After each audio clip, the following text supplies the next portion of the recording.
Most people wake up in the morning and start to think about their problems. Those problems are connected to certain memories, and these memories are connected to certain people and things. My wiser friend, your brain is like an old tape recorder that plays back to you the same cassette over and over again every day. If your brain is recorded in the past, then the moment you start your day, you are already thinking and living in the past. Each one of your memories has an emotion, and the emotions are the final product of your past experiences. So the moment you record the memories of your problems, all of a sudden you feel unhappy. You feel sad, you feel pain. How you think and how you feel creates your state of being. In other words, it creates your character. My wiser family, welcome to littlebitwiser.com, where we inspire people to do things that inspires them. If your entire state of being when you start your day is in the past, this means your past sooner or later, if not now, will become your future. For example, something that happened yesterday made you angry today. You wake up and think about it and feel angry again. Keep doing this for 2 days and people will think you're having a bad day. Keep doing it for 1 week. People will think you're in a bad mood. If you continue long enough, it will become part of your character. You will be known as someone who is always angry. So, as you can see, your thoughts has something to do with your destiny. This means you keep thinking in the past. You're going to keep creating the same life you don't even like, and without realizing that you're doing so. Here is how it usually happens. You wake up and grab your cell phone, you check your WhatsApp, you check your Facebook, you read a few cold emails, and then you check the news. And then finally feel connected to that familiar in your life. After that, you go through a series of routine behaviors. You get out of your bed on the same side of the bed, you go to the bathroom, get a cup of coffee in your favorite mug, you take a shower, get dressed and take the bus or drive to work using the same street as usual. Finally, you get to work and you see the same people that push the same emotional buttons. When the work is done, you hurry back home to do the same things all over and over again. Tomorrow this becomes a routine, and the routine works like a computer program. And now you have lost your free will to a program. It is no longer you who runs the show, but the subconscious program. 90% of who we are by the time we are 35 years old is a memory of behaviors, emotion reactions, unconscious habits, and hardwired attitudes and perceptions that functions like a program. So, then you can say your 5% conscious mind that I want to be happy, I want to be healthy, I want to be free, but the body is run by a different program. You are putting the 5% conscious mind against the subconscious mind, which is 95. This is really heavy. It's like putting an aspiring wrestler who has done no practice at all in the same ring with an award-winning wrestler to compete. He can't win, of course. No wonder you are also not winning. And you end up going back to the program and you're creating the same life. So, then you do begin to make changes. Well, you have to get beyond you have to get beyond the analytical mind, because what separates the conscious mind from the analytical mind is from the subconscious mind is the analytical mind. And that's where meditation comes in, and imagination. Through the practice of meditation and imagination, you can learn how to change your brain waves and slow them down. When you do that properly, you can enter the operating system where you can begin to make fundamental system changes. Most people wait for crisis, trauma, or disease, or a diagnosis in order to start changing.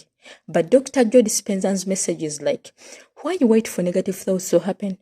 You can learn and change in a state of joy and inspiration. Most people spend 70% of their life living in survival mode. They live in stress, so they always anticipate the worst case scenario based on their past experiences. They literally choose the negative things out of the infinite potential in quantum field. They always select the worst possible outcome. This is like looking at the food menu in the restaurant. Out of the endless account of good foods and drinks, and you end up choosing the worst option. This is how it happens every time you recall the negative event. You produce the same chemistry in your brain and body as if the event is occurring right now. You are sending the same emotional signals to the body. Your body is your unconscious mind. In a sense, your body thinks that the difference in your body thinks that the event is actually happening right now. Most people are constantly creating their negative emotion states by constantly thinking about them. So when it comes to give up that negative emotion, they can say, I really want to change, but the problem is that my body is stronger than my mind. The body has been conditioned for years to negative emotions. The body was a servant once, but now it has become the master all of a sudden. When you decide to change, step into the unknown, the body doesn't like it. The body would rather feel guilty and suffering because it feels familiar, and it can predict it. Being in the unknown is a scary place for the body. Entering into the unknown is like stepping into and you have to swim through a deep and wide ocean. The body knows if you succeed in passing through to the other side of the ocean, to the new island, it will surely die. So, it will do anything it can to stop you. This is why the moment you start meditating, suddenly your body starts itching and you scratch. You remember an important task you have to do. And out of nowhere, you get a memory from 15 years ago. And this is your body saying, come on, buddy, just give up and let's go back to our miserable life. The body has a lot of tools and it will use every single one of them to make sure it stops you from entering the unknown. But the unknown is the best place to create your future. And the easiest way to enter the unknown is through meditation and imagination. Once you are in a deep meditative state, you can start creating your future. What kind of new life do you want? What behaviors do you want to demonstrate? What kind of person do you want to be? The act of mentally closing your eyes and rehearsing the things or behaviors you want in your life is the best way to create your future. If you truly present, the brain doesn't know. If you're truly present, the brain doesn't know the difference between imagination and real life experiences. Through the act of imagination, you are installing the software program of your future. Now, your brain is no longer a record of the past. It's a map to the future. And if you keep doing it, who knows, you may just act like a happy person. The hardest person is to teach your body emotionally what the future will feel like ahead of you. The actual experience, simply imagining it, isn't enough. You need to emotionally feel it. If the thoughts are the languages of your brain, then feelings are the languages of your body. It is through feelings and emotions that your body understands your mind, that your body understands what your mind is telling it. If you don't feel anything, then it means your body isn't receiving anything. Your body isn't receiving any signals. It's like in your room, the internet modem is working, but you can't connect because you have turned off the Wi-Fi on your phone. The moment you start feeling the emotions of your thoughts, you are connected to the internet again, and you can now start downloading your future life. And now you know what this means. You no longer need to wait for your success to happen in order to feel successful, and you don't need to wait for your wealth to feel abundant. You start feeling abundant and worthy. You are generating wealth the moment you start feeling abundant, and you're generating the wealth in your minds. The moment you start to feel it, you are beginning to step towards your future life. Now this means you are becoming the creator of your future. You are no longer living as a victim and saying things like, I'm this way because my parents died when I was young. I'm like this because of this experience. Or unfortunately today, many people are victims of their own negative thoughts from the past. Most people don't realize it, but here is the thing about thoughts. Just because you have a thought doesn't mean that it's true.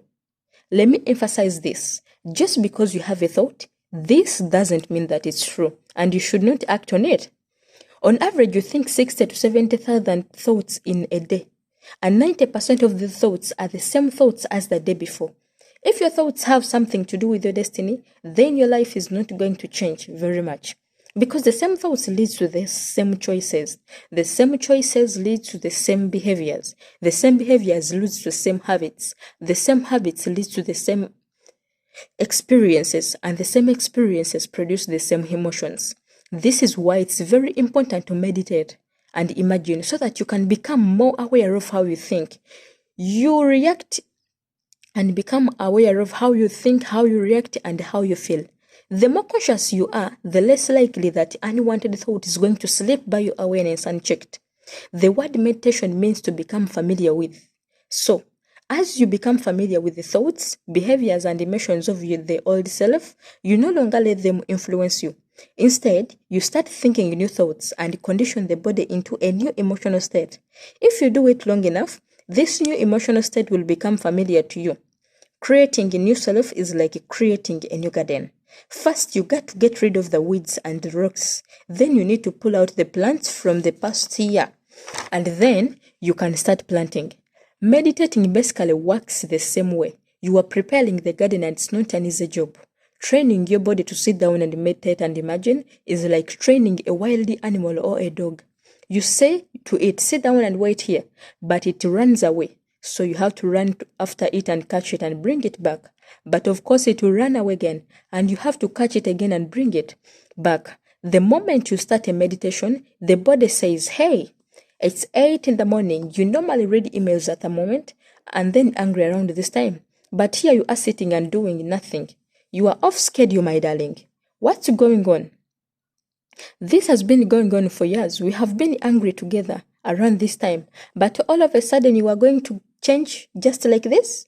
No, it can't happen. So the body starts sending signals. The body is basically looking for that predictable chemical, that simple little amount of chemical state. And it doesn't care that it's a toxic one. Every time you become aware of what your body is doing and bring attention to present moment, you're telling your body it's no longer the mind and your will is getting greater than the program. If you keep doing this over and over again, you just like a trained dog.